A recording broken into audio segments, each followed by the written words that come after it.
for MuscularDevelopment.com. We're at the 2014 Arnold Sports Festival here with Dana Linn Baily and Rob Linn Baily. You gonna be pissy at me for that, or can you take a joke? I'm actually distracted by how nice and white his teeth are. I work at a dental office. Oh, fucking, it doesn't count. It's part of the job. It doesn't count. So guys, this is actually your first year, not your first year at the Arnold Sports Festival, but your first year with the Flag Nor Fail booth. Now, Dana, we've done interviews before. We've talked about training. We've talked about all that sort of stuff. Wanted to talk about Flag Nor Fail a little bit. As far as the fitness industry goes, with clothing lines, a lot of people start up, a lot of people flop.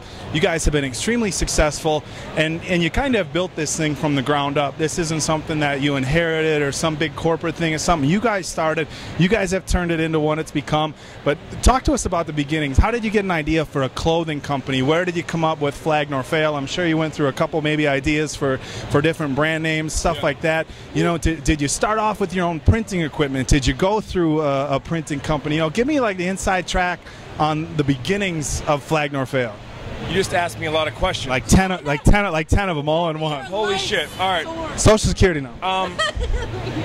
386. No, that wasn't even it. No, that's not. All right. So I was a designer forever at QVC. I always wanted to do my own thing, but never did. So I started doing some design work on the side. Ended up leaving, working my ass off for a year. Nothing went well, and I ended up flat on my face with no money. And sort of felt like a loser because she had a teaching job that wasn't even making enough money to support us. So I'd always wanted to start a clothing line. And I had $400 in the bank and my bills were $2,200. So I was like, oh, I can either pay to get my cable turned back on, or I can try something and either fall completely on my face or whatever. So I started by hand printing everything because I didn't have the money to mass produce. I didn't have the money to go to automatic. So we sort of used that niche, and then everything sold out fast because it was hand printed and unique, I would guess. We didn't have enough money to buy product. So we just kept doing that. In addition to that, you know, us lifting together and things like that sort of brought a lot of couples together. It made everyone feel very comfortable liking us, you know, very comfortable liking her. And it worked. We tried something different in the industry, which was being just real as fuck. I feel like a lot of people feel like they have to have some kind of image, or they have to, there's all these things you feel like you have to do. And we've always had some staple things like, you know, we don't charge for photos.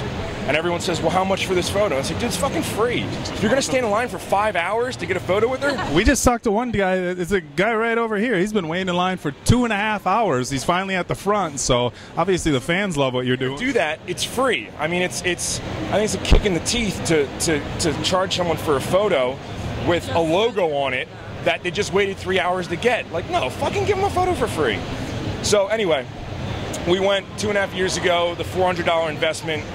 We just bought a $2.8 million warehouse, 40,000 square feet, starting a gym. We have a car shop. I mean, we're doing everything.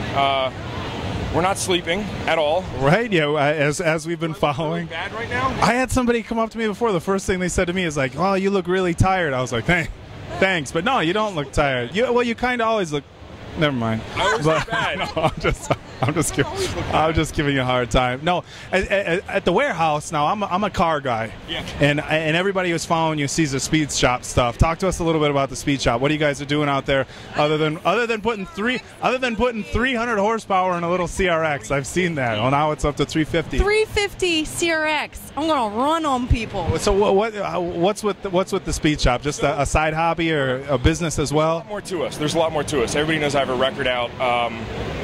We have a recording studio. We're involved in everything. Dogs running around. Dogs. I mean, did you see my necklace? We I saw that. It's a dog's tooth. Child. But no, there's just a lot. There's a lot to our life, and I think a lot of people can relate to that. We're not just. She's not just a bodybuilder. You know, we have a lot of stuff going on. So, if there's a venture I'm interested in, I know how to market, so I just start another business. And I always wanted to own a car shop, and now I own a car shop.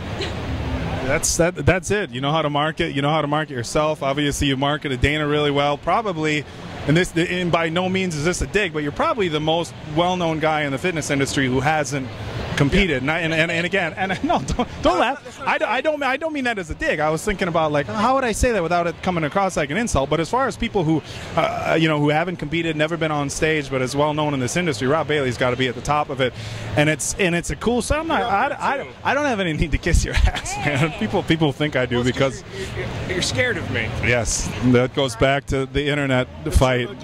Turbo. For those of you who haven't seen our back in, what was it, 3-4 years ago maybe? Yeah, 4 years ago. 3-4 years ago, I called. And he's been scared. We were online. I called Rob a turbo douche. I'll be gonna be honest with you. I didn't really like the guy. I thought she was pretty cool. I was like, who's this guy? Met him in person in Tampa, and you know what? It was pretty cool. We get along now. He said the only reason someone should have a haircut like that is if he's in a band. Or I think I said or a DJ. 10 on iTunes for the last 2 years in electronic. Yeah, so it works. So you can't even take any insult from that comment. So you should just shut the fuck up. All right. I'm sorry. Anyway, he's gonna start a fight right at the booth. Thank you. I've lost a little bit of weight. I'm competing soon. When's your next competition? I compete every day in life. And I'm winning. Right? No shit. Right? When's your next competition? Possibly Olympia. Possibly the Olympia. Well, I know the Olympia, but I don't think I'll be able to do anything else. Yeah, I was gonna say. You don't have to requalify. No, I don't. Sometimes it's nice to like throw a show in there just for fun, but yeah, we're booked all the way until July. Every single weekend, we're in a different country or a different state. I know, because we tried to get you to come to Wisconsin for the show that I'm dieting for. It didn't work out, but I shouldn't have said anything. I was like, oh, Dana might be coming to Wisconsin. Everybody got all giggity, and then I had to tell him no. So, oh well, it happens. Well, we're gonna wrap things up here. So this dude that's been sitting in line for 2.5 hours can get his autographs and his picture taken. So for MuscularDevelopment.com, this is David Baye with Rob Baily and Dana Linn Bailey at the 2014 Arnold Sports Festival at the Flag Nor Fail booth.